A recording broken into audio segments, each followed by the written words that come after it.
আপনার আর মাগরিব পড়া লাগবে না, আর আপনার মাগরিব পড়া লাগবে না।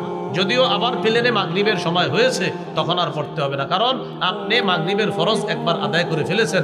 আর দিনের বেলা এক ওয়াক্ত নামাজ একবারই ফরজ হয়, আবার ফরজ হয় না। তো যেহেতু আপনি মাগরিব পড়ে ফেলেছেন একবার, এখন পশ্চিম দিকে যাওয়ার পরে যদিও সূর্য ডুবে নাই, একটু করে ডুবার পর যারা মাগরিব পড়ে নাই প্লেনে তারা পড়বে, কিন্তু আপনি যেহেতু পড়ে ফেলেছেন আপনার আর পড়া লাগবে না। মনে থাকবেন ইনশাআল্লাহ।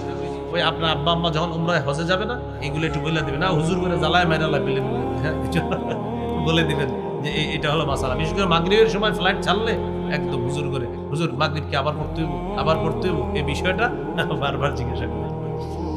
তো এই হলো আপনার ওয়াক্ত মতো নামাজ পড়া। আরেকটা হলো নামাজের নিয়ত করা। সহিহ বুখারীর 1 নম্বর হাদিসের বর্ণনা, ওমর ইবনুল খাত্তাব রাদিয়াল্লাহু তাআলা আনহুর বর্ণনা, তিনি বলেন ইন্নামাল আ'মালু বিন্নিয়াত। রাসূলুল্লাহ সাল্লাল্লাহু আলাইহি সাল্লাম বলেছেন আমলের প্রতিদান বিশুদ্ধ নিয়তের সাথে। বলেন আমলের প্রতিদান কিসের সাথে? বিশুদ্ধ নিয়তের সাথে। আল্লাহ আমাদের সকলকে বিশুদ্ধ নিয়তের সাথে যেন নামাজ পড়তে পারি, আল্লাহ তৌফিক দান করেন।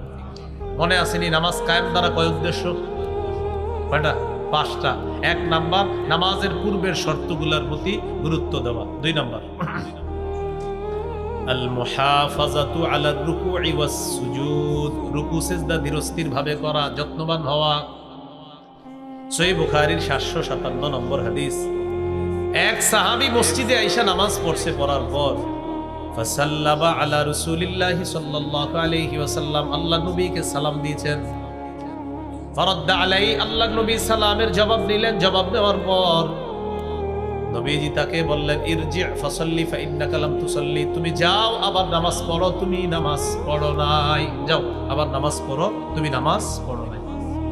তিনি আবার গেলেন, ফারাজা ইউসাল্লি কামা কানা সাল্লা, আবার কি নামাজ পড়লেন, নামাজ আগের মতোই পড়লেন।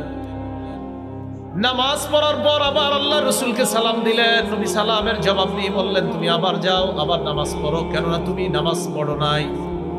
তিনি আবার ফিরে গেলেন, নামাজ আদায় করলেন। নামাজ আদায় করার পর নবীর কাছে আসলেন, সালাম দিলেন।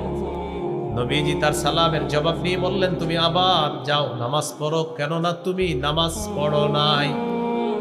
সাহাবী বললেন ওয়াল্লাযী বা'সাকা বিল হাক্কি মা উহসিনু গায়রা ফাআল্লিমনি ইয়া রাসূলুল্লাহ, আল্লাহর কসম হুজুর এর চেয়ে ভালো আমি নামাজ পড়তে পারি না, আপনি আমাকে শিখিয়ে দেন। নবীজি বারবার পাঠাইতেছে, তিনি বললেন হুজুর আমি এর চেয়ে ভালো পারি না, আমাকে একটু শিখিয়ে দেন।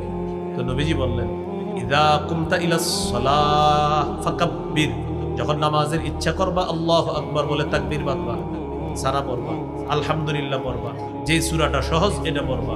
পড়ার পর সুম্মা রুকা, রুকু করবা, হাত্তা তাতমাইন্না রাকিআ, ধীরস্থির ভাবে রুকু করবা, ইতমিনানের সাথে রুকু করবা, যেন তোমার মন সায় দেয় হ্যাঁ আমার রুকুটা মোটামুটি সুন্দর হয়েছে। এরপর সুম্মা রফা রাসাকা মিনার রুকু, রুকু থেকে মাথা উঠাবা, উঠানোর পর হাত্তা তা'তাদিলা কাইমা, সোজা হয়ে দাঁড়াবা। আমরা অনেকে বাঁকা হয়ে থাকে রুকু থেকে উঠার পর, ইমাম সাহেবের বুঝায় হুজুর তাড়াতাড়ি সেজদায় যান, আমি বাঁকা হয়ে আছি তাড়াতাড়ি যান। এরকম কিন্তু করবেন না, সোজা হয়ে দাঁড়াবেন।